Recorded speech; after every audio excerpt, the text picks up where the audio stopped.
بوأنا لإبراهيم مكان البيت ألا تشرك بي شيئا وطهر بيتي للطائفين والقائمين والركع السجود وأذن في الناس بالحج يأتوك رجالا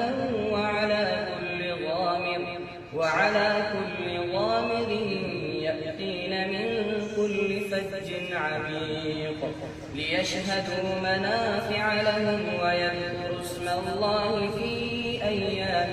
معلومات على ما رزقهم من بهيمة الأنعام فكلوا منها وأطعموا البائس الفقير ثم